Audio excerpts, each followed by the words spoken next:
Olá, gente, tudo bem com vocês? Hoje estou aqui para a honra e glória de Deus, por mais uma palavra do nosso Senhor Jesus Cristo aqui, nesta noite abençoada e maravilhosa que Deus preparou para nós.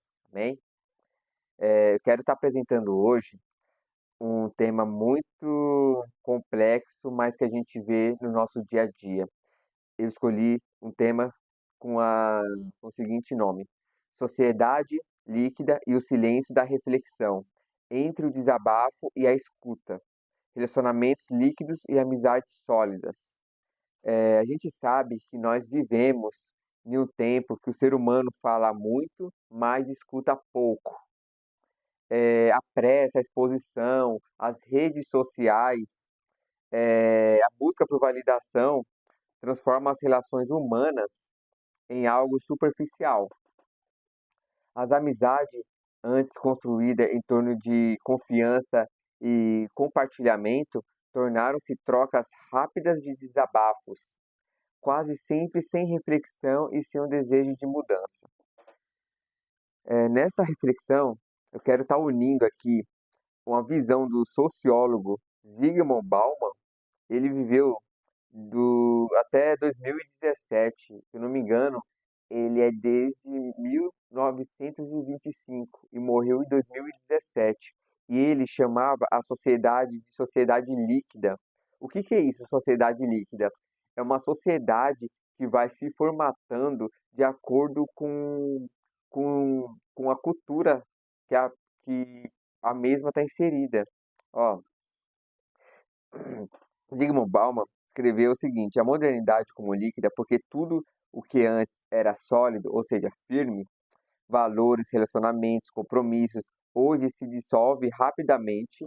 O ser humano moderno teme apego e evita compromisso, preferindo relações momentâneas e descartáveis. Os laços humanos estão enfraquecidos. Em vez de vínculos, temos conexões. Em vez de relacionamentos, temos contatos. Aqui é a obra de Bauman, Amor Líquido. O que a gente entende aqui? Vínculo é algo permanente, construído, duradouro. Provérbios 17:17 fala sobre esse vínculo que nós temos que ter. Vamos lá dar uma abrida em Provérbios 17:17, que diz assim. Um minutinho, pronto.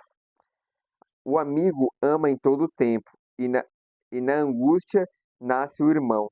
Ou seja, o amigo aqui ama, compadece pelo próximo em todo o tempo. E mesmo na angústia, aí a gente vê quem é irmão. Então não é difícil de a gente ver o que é vínculo e o que é conexão. O contrário de vínculo, porque conexão é tudo aquilo que a gente escolhe. Ah, eu quero ter uma conexão com pessoa ou eu não quero ter a conexão com certa pessoa. Eu tenho a conexão com Wi-Fi e às vezes não quero a conexão com Wi-Fi. Eu tenho a conexão ali com as redes sociais e escolho também não ter a conexão com as redes sociais. Isso é uma conexão que a pessoa só quer ter contato, mas não quer ter o vínculo, né? O desabafo tomou o lugar da conversa. O indivíduo deseja apenas ser ouvido, não confrontado. Isso é interessante, né? Assim, a sociedade passou a girar em torno de sentimentos imediatos, sem reflexão nem propósito, uma liquidez emocional que impede o amadurecimento. É isso que Bauman quer dizer nas suas obras. Não tem amadurecimento, não tem ali parceria, né? Ali eu estou falando de amizade, também podemos se estender com relacionamentos entre homem e mulher, no sentido de casal, né? Homens de Deus que falaram sem ouvir. Agora vamos para a Bíblia.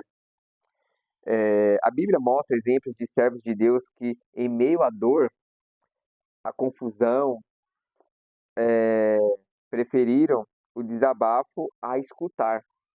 E por isso se perderam momentaneamente no seu propósito. Vamos ver dois exemplos aqui, bíblico, Elias, 1 Reis 19.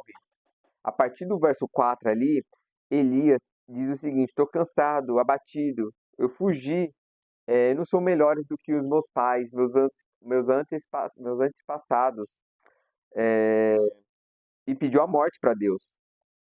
E Deus, no entanto, chamou novamente a missão, mostrando que ainda havia propósito. Olha que interessante. O desabafo, o expressar do sofrer faz parte de qualquer ser humano. Eu não estou aqui contra o desabafo, mas tem uma diferença entre desabafo e murmurar. Murmurar é algo que te leva a você só reclamar da vida e não ver propósito algum. O desabafo, você desabafa, mas o exagero do desabafo faz você não escutar a voz de Deus. Às vezes, sem a disposição para ouvir respostas. Aquela pessoa que desabafa, às vezes, não tem a disposição de ouvir respostas, não quer ser confrontada, não quer mostrar. Meu amigo, minha amiga, vai para esse lado, que aí você vai se dar bem. Caso contrário, você não se dá bem, né? Jonas também murmurou contra a misericórdia divina, incapaz de compreender o amor de Deus pelos que estavam perdidos. Lá você pode encontrar em Jonas capítulo 3, do verso 1 em diante, até o verso 3, até o verso 4. Jó também expressou sua angústia até reconhecer antes até reconhecer antes a Deus. Isso lá em Jó 42, verso 5. Mas antes eu quero mostrar algo para vocês. Lá ele falou o seguinte, Jó 42, verso 5. Quem tem a Bíblia aí, abre aí, por favor, e acompanha comigo. Antes eu te conhecia de ouvir falar, mas agora os meus olhos te veem. Como que Jó passou por esse momento? Como que Jó, o que aconteceu com Jó para que ele chegasse a esse momento de expressar isso? Quando a gente vai para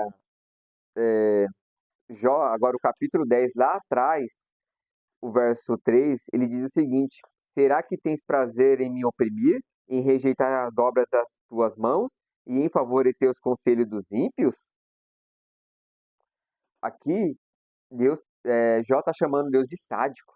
Sabe aquele ditado? É, paciência de Jó? Só está no ditado mesmo, porque na Bíblia não é bem assim.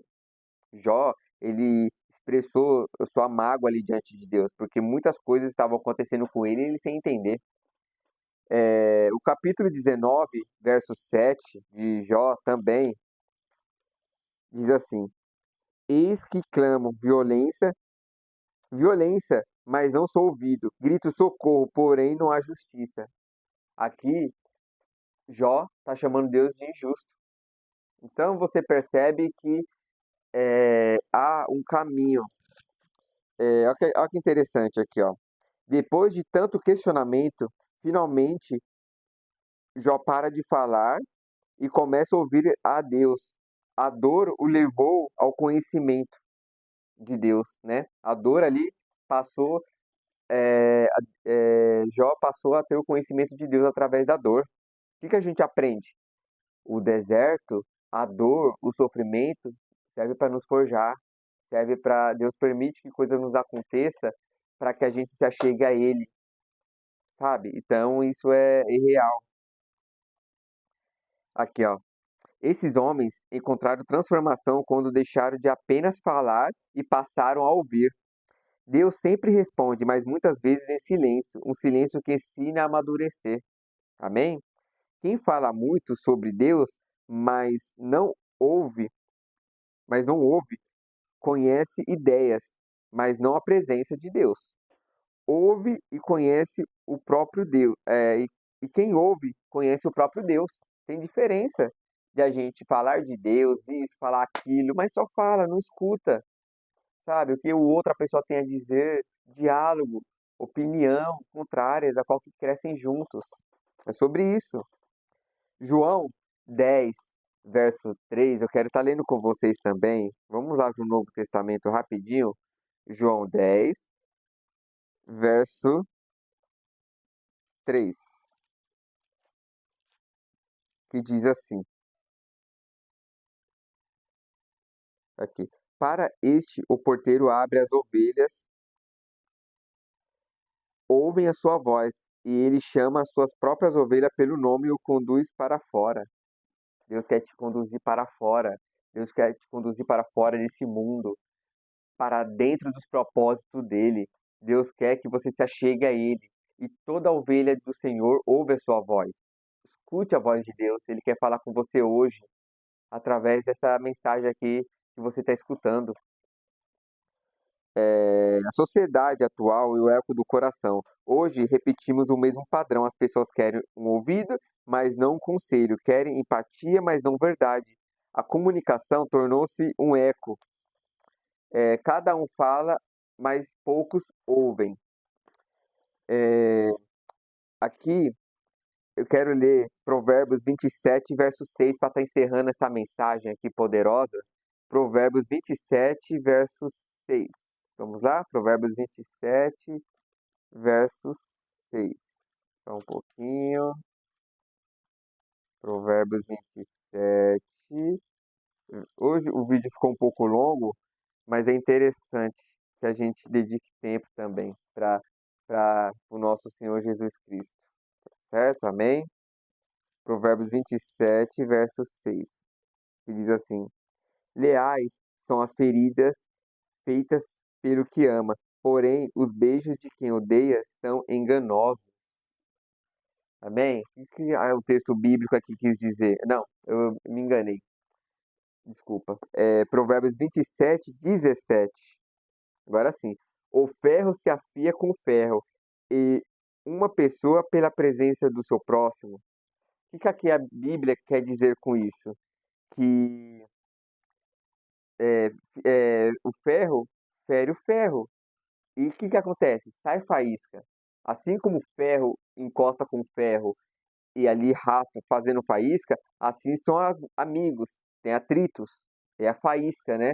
Porém, o diálogo, a conversa verdadeira faz ambos se amadurecer. Então, escute mais a voz de Deus. Quando você for desabafar, desabafe, mas dê a oportunidade, tenha o coração aberto para ouvir também, não só falar. Que Deus abençoe a vida de vocês, que vocês tenham uma bela, ótima noite. Um abraço. Tchau.